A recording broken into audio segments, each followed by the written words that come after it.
Bonjour à tous, merci d'être là. Bonjour, est-ce que vous m'entendez? Soyons honnêtes, qui n'a jamais vécu un appel conférence aussi chaotique que ce que vous venez d'entendre? Bonjour, je m'appelle Tania Devenisse, je suis étudiante au MBA Marketing numérique et aujourd'hui j'ai décidé de vous présenter un petit guide de bonnes pratiques plus humaines à la vidéoconférence. Avec la pandémie, on a laissé un peu de côté les réunions en présentiel. La majorité de nos communications sont maintenant en ligne.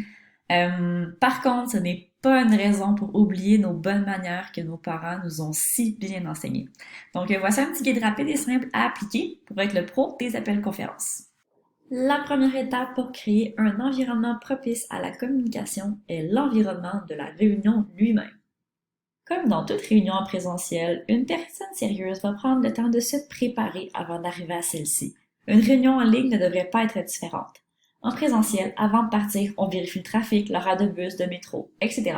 En ligne, on vérifie que notre connexion Internet est assez solide pour accueillir notre appel et éviter les problèmes. On peut utiliser l'option Dial-in avec notre téléphone en cas de doute. En présentiel, lorsqu'on entre dans la salle de conférence, tout le monde a un cahier de notes, des crayons, son café, un verre d'eau, etc. En ligne, ça devrait être la même chose. On ne devrait pas voir le participant courir à gauche, à droite pour récupérer son matériel ou son café.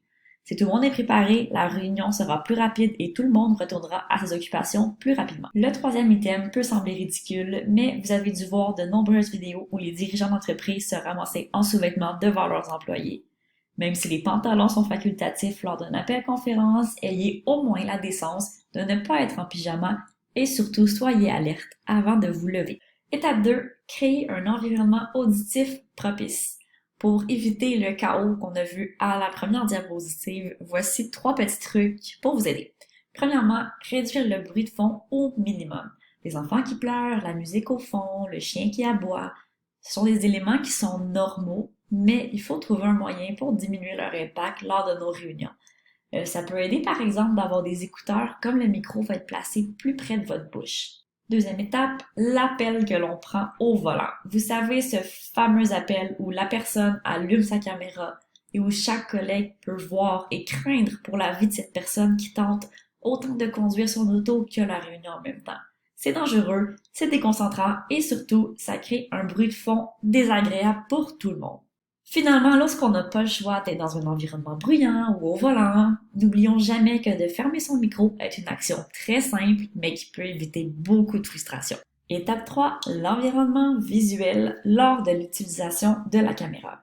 Je suis de ceux qui considèrent que l'usage de la caméra est pratique mais non obligatoire, surtout dépendamment du contexte dans lequel on se trouve.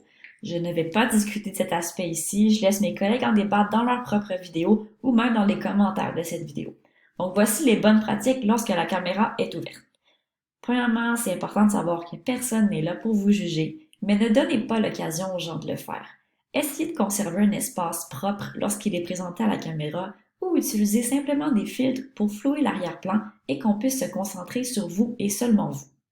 Ensuite, si vous discutez avec des clients, il est bien d'avoir un fond d'écran qui représente votre entreprise pour que les clients aient l'impression que vous êtes au bureau et non à la maison. Cela peut aider à la crédibilité de vos services. Finalement, n'oubliez pas que même si vous ne parlez pas, les gens vous voient. Si vous n'êtes pas en mode parole, essayez de regarder l'écran, de hocher la tête, de sourire, juste pour faire sentir aux autres que vous êtes présent à 100%. On termine le tout avec l'étape 4 qui est l'attitude. Nous savons tous que plusieurs réunions pourraient être des courriels, que ce soit en présentiel ou en ligne. La motivation est difficile à conserver en ce contexte de pandémie, nous le savons tous. Voici mon conseil. Ne faites pas sentir au présentateur que vous êtes fatigué, non intéressé, impatient ou autre. Si tous les participants à la réunion montrent des signes de désintérêt, il y a 100% de chances que la réunion soit sans intérêt. Par contre, si tout le monde met un minimum d'effort, on a un peu plus de chances que quelqu'un y apprenne quelque chose et que ce soit plaisant au final. Finalement, soyez vous-même. La caméra peut être gênante, mais n'oubliez pas que personne n'est là pour vous juger. Et voilà, c'est tout pour moi. Voici les références que j'ai utilisées pour bâtir mon outil. J'ai bien hâte de lire vos réactions et commentaires suite à cette vidéo. Merci et bonne journée!